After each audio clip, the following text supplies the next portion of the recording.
Hey guys, Kev here, and I want to talk about knife steals. So, this is an interesting topic, right? And this is going to be a knife ramble about knife steal and what it means to me, how I equate things with steal, and then kind of just an overall conversation about it, because I feel like steal is such a interesting topic in the community because so many people are very, very focused on steel. They're kind of steel nerds, right? And I can be like that sometimes, but then I'll step back and I'll be like, wait, right? And it's just kind of a conversation I'd like to have, and I think it'll be good for all of us, okay? If we just get it out there in the open. I'm just kidding. So this is not a video where I'm going to sit here and rank steals and shit, because it's all completely subjective, right? And I also just think that's dumb because for me personally, it doesn't matter, right? And this is just me, guys. Again, this is completely subjective stuff. But, like, I just don't care. The amount I use my knives, it does not matter. And that's why it's really weird that I do care about steals, right? And then I want to talk about application as well, because I find it funny how a lot of times you pay more and you get less sometimes, right? And then you can get lesser knives, but with better steel. And it's like sort of this weird thing that happens in the community. So I am drinking this Spindrift. It's a, what is it? Lemon and, strawberry lemon. Strawberry lemonade. Jesus, Kev. I don't taste any strawberry in there. So anyway, let's just run through what I have on the I just tried to grab things I had in different steels. Now, this might not be all the steels I have. I have some things loaned out, so I don't have all my knives here. But this is the majority of what I have in terms of different steels, right? That I own, right? These are all knives I own, not in on loan or anything. So this here is CPM Crewwear. Okay, this is the Mini Adamas from Benchmade I bought. I'm already actively trying to sell this because I don't know why I even bought it. I really wanted to try one, and it's cool. But it's, it's kind of bigger and stouter than I need. And I just find that I do not love the axis lock. Can't reverse flick it well. Anyway, it's not about that. So this is CPM Crewwear, and I am not a steel expert, guys. So that's not, if you're here for that, it's really not going to help you very much. But from what I understand, Crewwear is very tough and has pretty good edge retention, but it's not stainless. And you always are going to have trade-offs with steel, right? And that's kind of the thing. It's like when you get into that range of steels that does one thing really well, it usually sucks at something else, right? For example, 20CV here on this ProTech Malibu. 20CV is one of those very well-rounded steels, right? It's very good edge retention. It's stainless, and it's relatively tough, right? It's not like, ultra tough, but it's not like, chippy or anything either. So it's very well-rounded, you know what I mean? And it does maybe have an edge towards edge retention. But then you have steels that do one thing extremely well, right? Trying to think of an example here because I don't have a ton of that type of knife. So here we have the Oz Machine Company Roosevelt, and this one is in Zephonite steel, or LC200N. It's the same thing. And this steel is basically known for being impervious to rust, right? Much like Vanex, but the trade-off on this is Zephonite is very corrosion resistant, and it's pretty tough. But the edge retention is not that great. Like, if you're on a scale of, 1 to 10 or whatever, I think Zephonite is like, I don't know, a 4 or 5, something like that, right? And that's kind of the trade-off for being tough and corrosion resistant. Where a steel like Vanex is very corrosion resistant, equal to or more than that, but it has good edge retention, better than this, right? Maybe 2 notches better, like it's like a 7 or something, right, in edge retention, 6 or 7 in edge retention. But trade-off, it's not as tough as this is. So you're always going to have trade-offs. Now, there is sort of the new kid on the block, and that's MagnaCut, CPM MagnaCut. Can you see that there? Does that say MagnaCut or does that say Tactile? There you go, MagnaCut. And this was designed by the knife steel nerd himself, Laren Thomas. And this is designed to be a super well-rounded steel. So basically the perfect steel for every situation. You know what I mean? It's good in the office. It's good out in the desert. And it's good in a tactical situation. I'm just kidding. So the thing with MagnaCut is it has good edge retention. Not quite as good as 20 CV. But maybe a notch less than that or whatever. So, like, let's say this is an 8 in edge retention. This would be like a 6, right? 7. But it's very tough, and it has really high corrosion resistance. So, it's kind of like this, but it has the Van X edge retention. So, it's kind of like hitting all those things, right? Now, technically, Van X and LC200N are like a 10 out of 10 in corrosion resistance, and I think MagnaCut's like a 9, right? Little trade-off. Very tiny trade-off. But I don't know the scientific metallurgy shit behind this, but basically, toughness like this, corrosion resistance like this, but edge retention, you know, like, I don't know, S35 or LMAX, right? Where this is a little bit less than that. So MagnaCut is just a very well-rounded steel. I think it'd be really good in the kitchen, stuff like that. Now, it also, this is an important thing when it comes to steels that people don't talk about. It's not, like, so everybody talks about edge retention, corrosion resistance, and toughness, right? Or wear resistance, toughness, and corrosion resistance. People don't talk about ease of sharpening, and I feel like, to me, it doesn't matter because I barely sharpen my knives. I usually send them off because I'm like, I loan it out and whoever it is has a sharpening system and just sharpens it for me or whatever. Or I have a friend put a mirror edge on it. I do have a TS Prof system that I'm kind of learning to use. I have used it like twice though. But ease of sharpening is not that big of a deal for me. But on MagnaCut, so if I can get all of those great things and ease of sharpening, where what you hear a lot about 20CV, M390, and CTS 204P, which are all the same, basically. It's the same chemical composition of the steel. It's just different manufacturers, right? What you hear about this is super well-rounded steel, great edge retention, pretty tough, but not like, you know, crazy tough or anything, and very corrosion resistant. But it's a bitch to sharpen. That's what you hear, right? I wouldn't know. I've sharpened 20 CV on the TS Prof, but I don't know. I don't think I noticed the difference between that and the S35 I sharpened, you know, a week before it. But I've sharpened 2 fucking knives. So, like, you know, I am not the expert here. So, would I take that trade-off, like losing a little edge retention for all of those things? Hell yeah. You know, I used to be a hater of the MagnaCut. And, you know, sometimes I'm just that guy, right? I'm like the guy who's like, everybody loves this, so I'm going to hate it. You know, but, you know, I get there.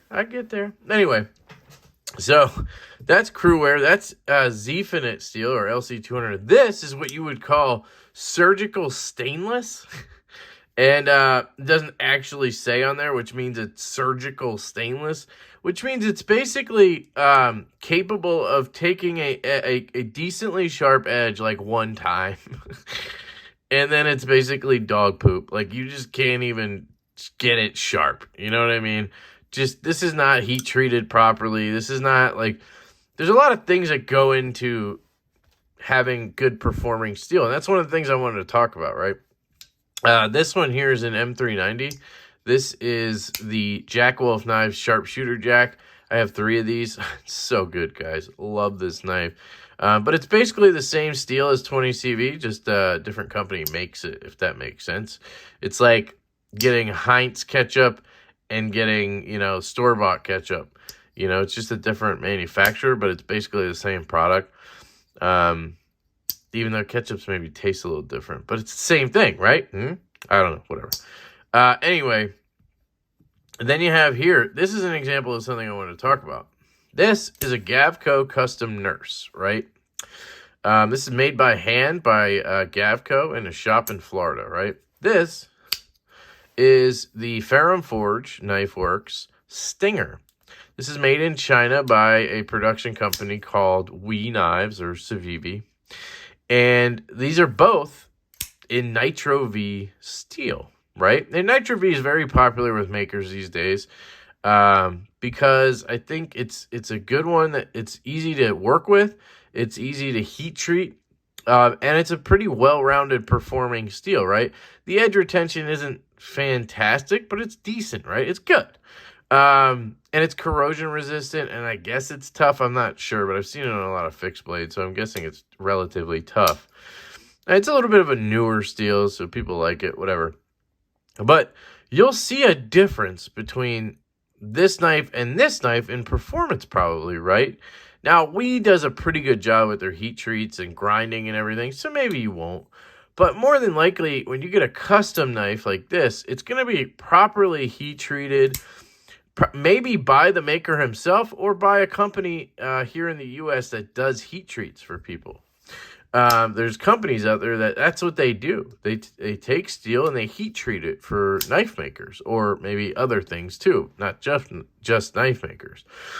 But so you're going to get a properly cooked, essentially. Think about it as cooking, right? The steel comes raw and you got to cook it so that it's at the right doneness, so you get the best out of it, if that makes sense. Like, you don't want your steak bleeding all over the table, but you probably don't want it gray either, right? You want it right in that sweet spot. It's the same thing for steel, guys. And what happens is, a lot of times with overseas OEMs or companies that make a lot of knives, they botch the heat treat, right? Like this knife is the Demco Knives 80-20.5 in AUS 10A, and this AUS 10A is just, the first batch anyway, is just known to have been shit. Like, poor edge retention, just hasn't held up great, right? I'm not saying it's terrible, like, it'll work for you, and you can sharpen it back and whatever, but it just hasn't performed like AUS 10A in the past to certain people. I'm not the expert, right? But I actually did notice on my other one that it was getting dull real fast. And for me to notice that, there's a problem, right? I just sold that one to my cousin. Shout out to Greg. And Greg's the reason I'm doing this video, actually.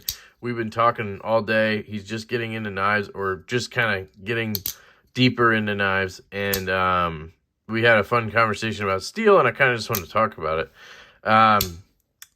But like AUS 10A here and AUS 10A on some other knife, they might be completely different. Like, you might get much better results on one than you will another. And that comes down to the heat treat and how they do the grind and all that kind of stuff, right? Because I think when they grind it, they can burn the edge or whatever. When they sharpen it, I don't know how they belt sharpen, so they could burn the edge, which could cause you to have, you know, a shitty time with edge retention for maybe the first 5 edges or something, and then all of a sudden it's like, whoa, this is a different steel.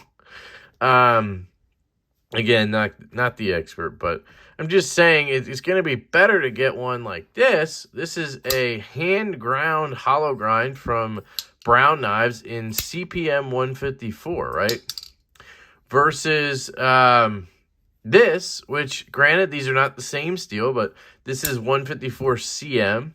This is CPM 154. So basically this is a ingot version of this. Ingot means like you get the steel and you get like you just have like a plate of steel or whatever. It's derived from, I guess, ore or whatever mixture they have of it, and then it's made into like big ass bars of steel, and that's an ingot, I think. Correct me if I'm wrong in the comments, guys. And then this is a powdered version of that. So basically it's like they break it down into tiny freaking molecules of steel or whatever, and then it's kind of forged together into one billet of steel or whatever. So it just makes for, like, I don't know, as far as I understand, powdered steels are just better. Like, they're a little more even. Their composition is more even. I'm not like literally saying this is even, just the steel itself. The composition is more even. Just makes the overall steel a little more consistent, if that makes sense. But anyway, they're the same composition, basically. It's just one is powdered and one is not. But anyway, my point is, you'd probably find that this knife is not going to perform as well as that one. You know, and of course there's a million other factors, but like, let's say you took that steel and heat treated it the way this guy did it himself in a shop, or had it done by somebody professionally in the US, compared to an OEM just pumping out steel, right? And I know this for a fact because I'm working with OEMs right now, and it is very hard to get them to even adjust their heat treats, guys. Like, for my knife design, the Devo Knife Stout, the heat treat range is 59 to 61 HRC for 20 CV. That's what they do, right? And I've had now a 2-week battle with the OEM to try to get that bumped up 1 HRC. I just want it over 60, right? And they will not budge. They're 59 to 61, right? And they're like, if we go over that, if we go to 60 to 62, you could have yellowing steel, you could have tips breaking off, whatever, and we can't be responsible for anything then, right? So I could do it, but it would all be on me, and I'm not the one there doing it, so I'm not going to do that, right? So basically, I've had to concede and say, okay, 59 to 61, but I'm just telling them, try to push it above 60, because I don't want ones coming in at 59, right? But it is what it is. And if you talk to anybody who works with OEMs and has tried this, I'm sure they're going to tell you the same thing, right? And they do that, I think, because the steel company gives them a proper range, right? So if you get 20 CV like we're using, Crucible, who makes the steel, right? They tell whoever uses it the optimal range is 59 to 61 for, you know, knives. And that's what they stick to. And it's kind of annoying because everybody, well, not everybody, but most people would agree in a pocket knife, an everyday carry pocket knife, the proper heat treat for 20 CV M390 204P would be somewhere around 62 to 63, maybe even 64, but that's pushing it a little bit, right? And being down in the 50s is just not good. You want to be at 60, 61, 62 up there, right? So anyway, that's a whole other thing, but I just wanted to talk about that. But yeah, I really wanted to talk about the fact that you have custom makers using a steel, and then you have, you know, production companies pumping out 1,000 knives with the steel. You're going to get better results probably with the custom, right? Because it's a guy making sure it's cooked right versus, you know, a guy cooking 1,000 steaks, or, you know what I mean, at once. So anyway, we had Nitro V, we had AUS 10A, we had CPM 154, 154 CM. This here is D2. And basically, there's a difference here. So there's a steel called CPM D2, and that's, again, Crucible steel that makes 20 CV and Crewware and stuff. They make CPM D2, which is a powdered version of D2. That is a little bit different. D2, when you hear it, and when it's on a Chinese-made knife, it's referring to just D2. China D2, Chinese D2, which is a tool steel, right? And what people like about it is it's tough and it holds a pretty good edge, right? But it's not corrosion resistant at all. Now, there's a huge variance in D2. You can get one knife from, say, Kubi here with D2, and then get another knife from, I don't know, Best Tech with D2. Is this D2? Probably. Yep, D2.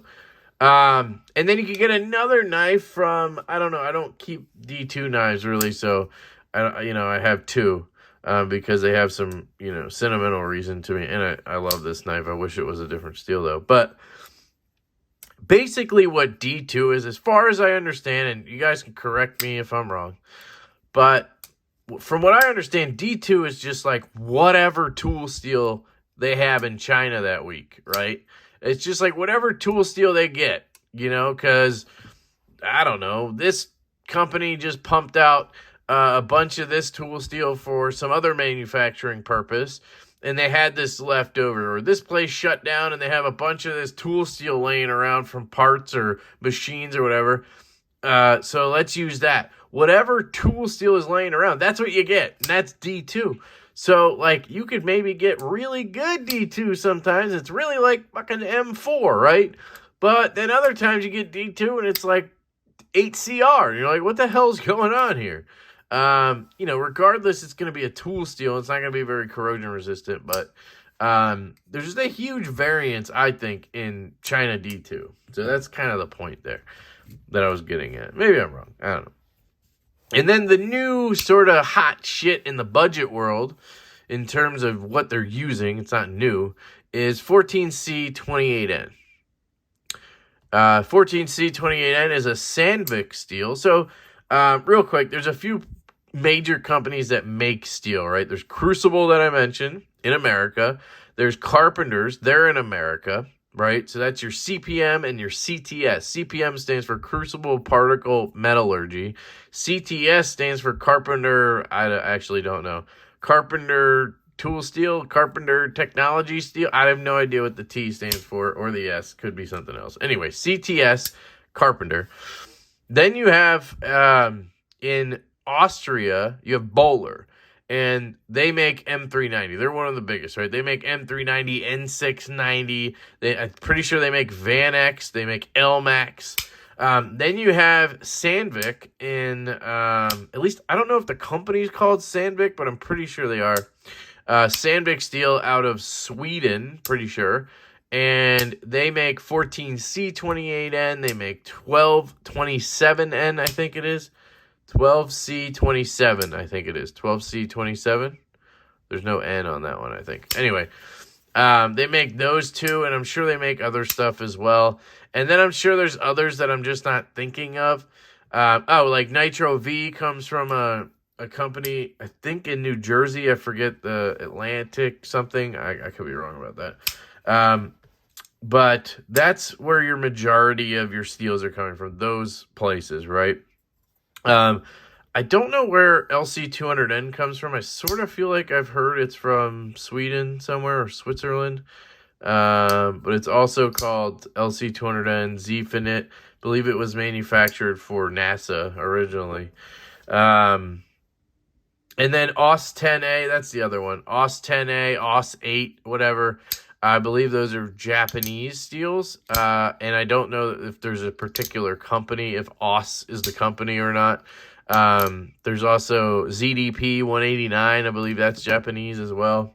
Anyway, quick overview there. This one here is in S35 VN steel. CPM S35 VN. And this is a good talking point. So S35 was developed in part by Chris Reeve Knives, or Chris Reeve himself, right? You guys may have heard of the Sabenza and the Nkosi and the Umnumzan. Not a big fan of their knives, but I can respect them. And he kind of helped develop this steel for knives, which is cool because if you guys don't know, a lot of the steels we're talking about here weren't developed for knives. Zfinit, like we said, it was developed for NASA. I don't have great examples for everyone, but like the Sandvik steels, 12C27, I believe was developed specifically for Kershaw for knives. You have MagnaCut, Laren Thomas. He's a freaking steel nerd, metallurgist, who then developed a steel specifically for like folding pocket knives and everyday carry type stuff. I guess he just did it for knives. I'm going a little too far there. So those steels are specific for that purpose, right? Where a lot of steels like M4 or whatever, they're just developed for tooling. Tool steels are just that. They're tool steels. So they're made for machining purposes, right? So let's say you're churning out, I don't know, whatever it is, you're making blenders, right? And you have to cut parts for these machines that you're putting together, and something has to cut all the parts, right? And that machine has to use steel to cut the parts or whatever, and it has to have a purpose, right? So maybe you're cutting something where it needs to be corrosion resistant because there's a lot of liquid involved, a lot of water involved, right? Well, then you would want something like, Zephonite, or you'd want something very corrosion resistant that lasts a long time, right? Maybe it doesn't have to be super tough because you're just cutting like plastic or something, right? There's different uses for tool steels, and these tool steels were then, transformed basically into knife steels. So like you could have something like 10V, right? Which was maybe designed to be just last forever in terms of edge retention.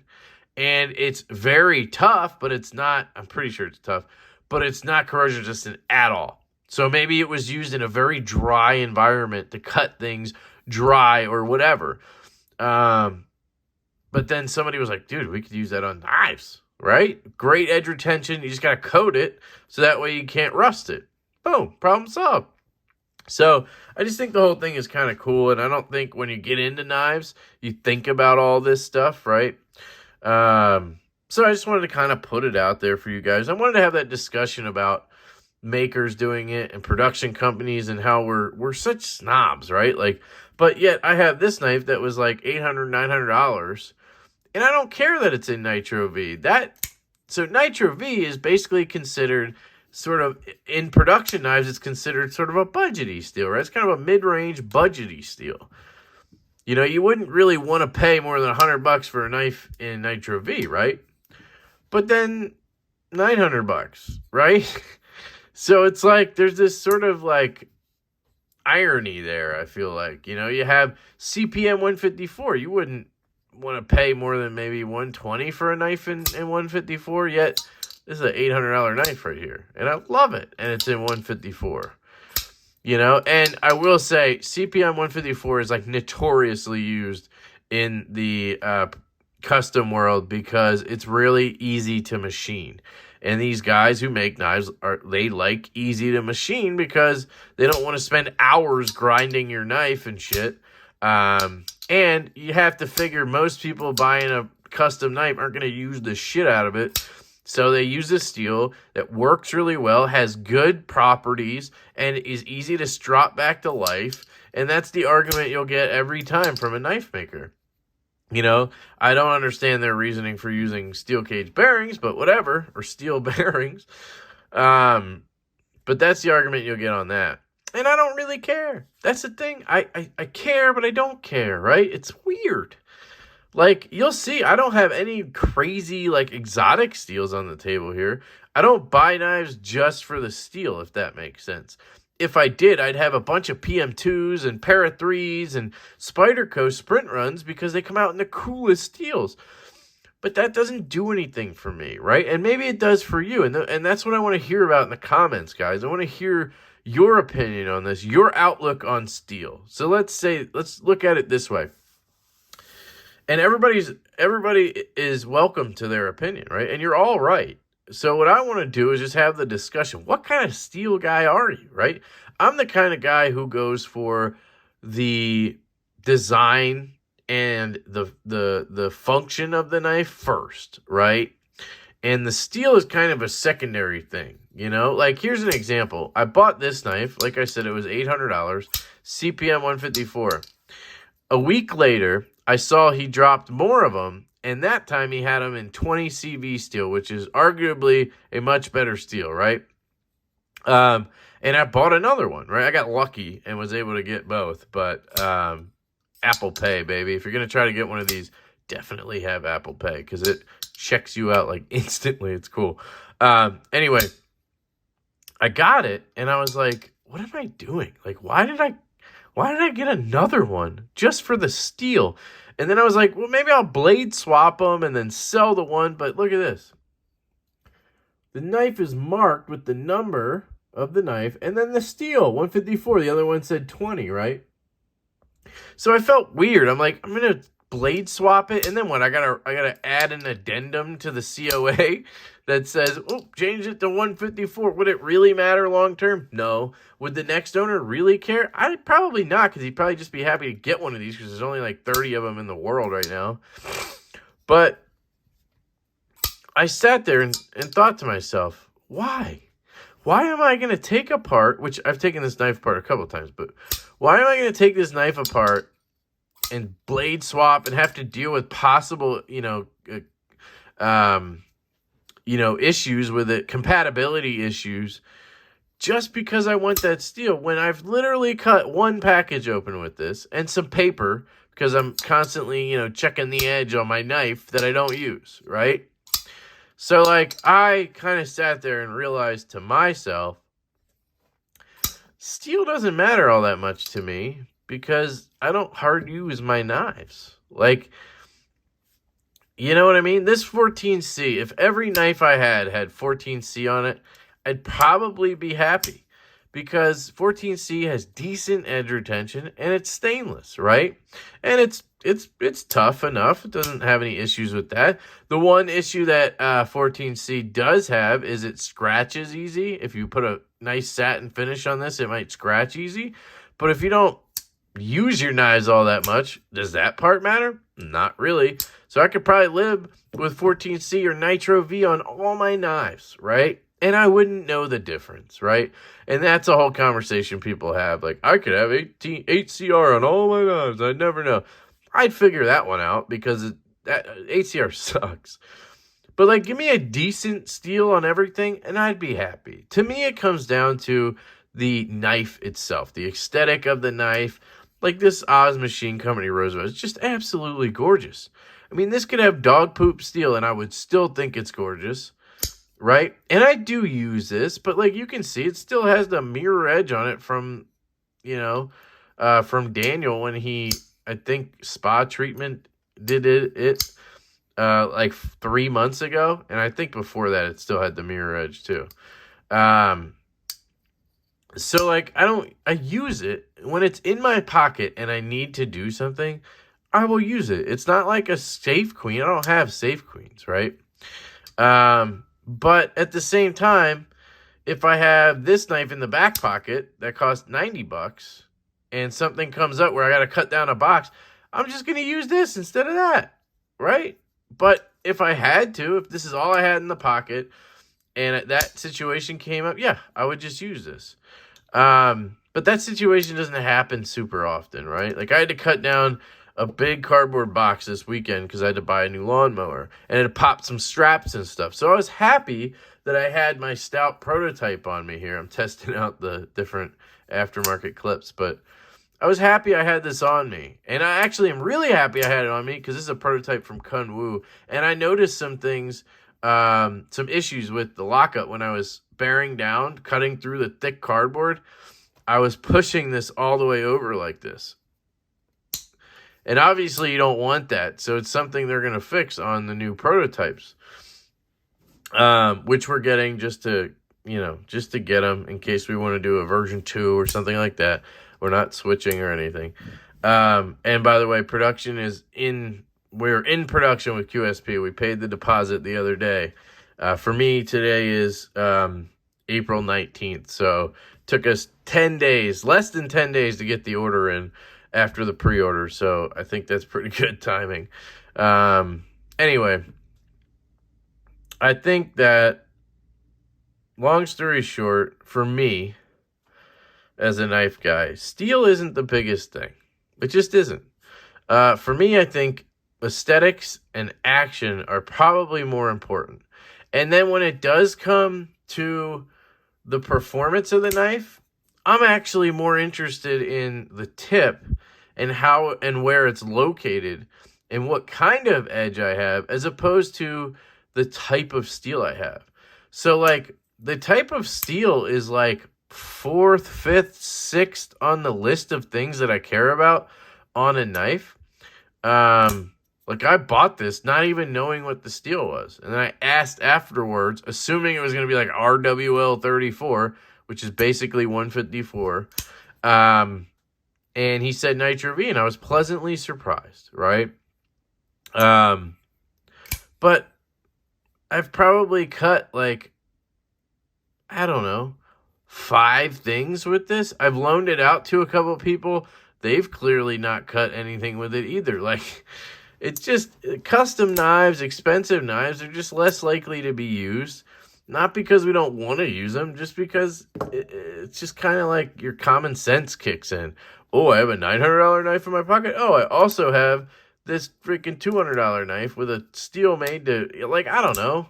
See, there we go. I start talking about the steel. I don't know. I just don't care. I care to a point. Like, I don't want this on every knife, right? But I'm okay with a mid-range steel on all my knives. It wouldn't bother me. I would want the price to be lower, though. You know what I mean? I wouldn't want to spend $900 on it with D2. Like, then I would want it to be, I don't know. That's a dumb conversation, but you get my point. But at the same time, steel affects price. So when you're talking about budgety knives like this, you can see the difference. This is in D2, and it costs $60, or I think they're like $55 with contouring and shit, right? This, it is in 14C 28N, D2, 14C, better steel, and this was $70 with, proud liners. This has nested liners, milling, and everything, and it's $15 cheaper because it's D2, right? Like, so if you look at it, I would assume that the steel probably makes like a $20 difference on the customer end, maybe even more when it comes to these type of knives. So would you have paid, 80? This one would have been $80 probably in 14C because they did the nested liners and all that shit. So then people would be like, oh my God, $80 for a Kubi in G10, right? But no, they're like, damn, it's $50. What's the steel? D2? Oh, okay. Most people don't care, right? So it's a whole thing, guys. But, and I could talk about it forever, probably. But I think what I've learned is I'm not a steel snob, but I care about steel. It's just like an innate thing in your head. You see a knife and you go, oh, how much is that? Okay, so that's $300 with titanium and, a titanium frame lock knife, and it's $300. Well, I'm going to go ahead and assume the steel is at least M390 on that, right? And then when I find out, oh, that's Nitro V or S35. Ooh, that shouldn't be $300, right? When in all reality, what I've learned from the whole OEM thing, steel doesn't make that big of a difference. So, like, we've gotten quotes on knives, and there's like a $10 difference between, S35 and M390. Or 14C to M390 is a $20 gap, right? On your end, right? So the customer end, it's going to be, you got to add whatever the margin is to that. So, maybe that $20 difference is going to be like $50 on the customer end. So, would you rather pay $50 more and get M390 or pay $50 less and get 14C? But then it's this whole conversation with, designers and makers or whatever. Do you really want to have a knife out there like this knife, right? This Jack Wolf knife costs $275, right?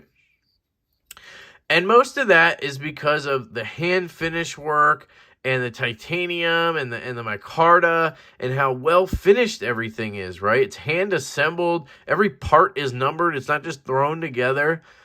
And then there's delicate time taken to grind this into a full hollow grind, right? If he had used, say, 14C 28N on this knife would still be $250.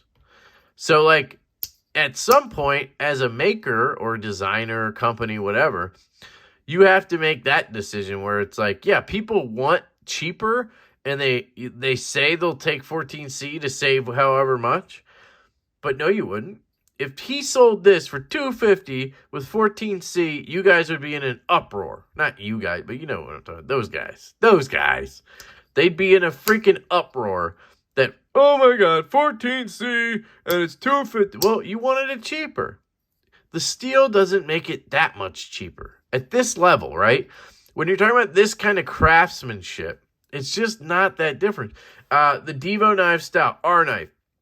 We didn't actually get a quote from, I don't think we did, from QSP and 14C. But like, so we sold that knife on pre-order for $269 base with my card, all right? Let's say we did 14C, we could sell it for, you know, instead of $270, it's $230. You guys would hate that. I would be crucified for trying to sell a knife in 14C for $230. But, you know what I mean? That's a $40 difference or whatever. So, steel doesn't mean everything. You would have to change the knife from titanium to aluminum or steel, and then change the steel to 14C. And then you still add in all the handwork and everything. This knife would still be $200. And you'd be pissed about that. So at some point, the design and the craftsmanship and everything going into it mean more than the materials. And then we're just choosing nicer materials to go along with that cost that you're already incurring, if that makes sense, right? Now, this is more of a mid-tech, you know what I mean? If we're talking about the production world, you know, like ProTech adds titanium to this. It goes from $250 to $450 or $500, right?